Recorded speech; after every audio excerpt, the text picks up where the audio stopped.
Mohammad Mustafiz 3 over বল করেছেন, 11 run দিয়েছেন, 3 wicket নিয়েছেন, আইপিএল কর্তৃপক্ষকে আরেকবার নড়িয়ে চড়িয়ে দিয়েছেন।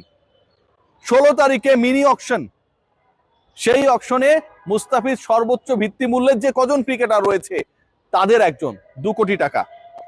সাকিব আল হাসান 1 কোটি টাকায় সেই নিলামে উঠছেন।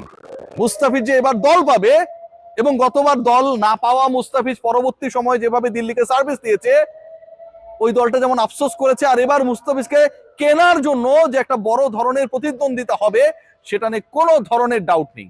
কোন দলে যাবেন ফিজ, এটা হতে পারে একটা বড় আলোচনা, এবং সেখানটায় মুস্তাফিজের পরের দল হতে পারে তার সাবেক 2 দলের একটা, কলকাতা বা চেন্নাই, কারণ তাদের ঝুলিতে সবচেয়ে বেশি খরচ করার মতো অর্থ রয়েছে।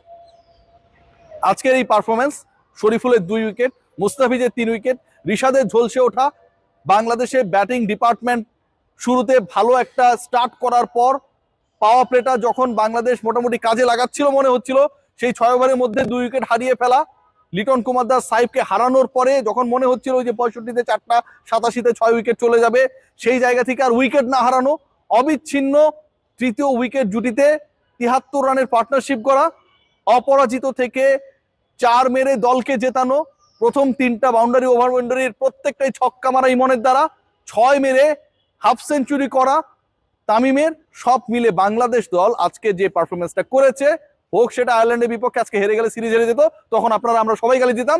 So we have to put hour hands together, তাদেরকে প্রেজেবল অবস্থায় নেওয়ার জন্য যথেষ্ট। আবারও বলবো, এই দলটাকে ডিস্টার্ব দিয়েন না। লিপু ভাই, আপনি দয়া করে ডিস্টার্ব দিয়েন না। আপনি কি ছিলেন, আপনার সময় ছিলেন, পোলাপানদের খেলতে দেন।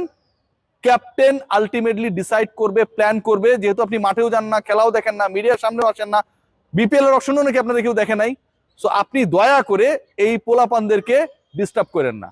ওরা আপনার কাছে এমন না যে আপনাকে কোনো কিছু বাধ্য করে, আপনি কোনো কিছুর জন্যই বাধ্য না, আবার আপনি যা বলবেন সেটাও ফাইনাল না, কারণ আপনার উপরে ক্রিকেট অপারেশনস রয়েছে, তার অতি উপরে রয়েছে আমার অতি পরিচিত, অতি প্রিয় বুলবুল ভাই। বুলবুল ভাই, আসসালামু আলাইকুম, সবাই ভালো থাকবেন।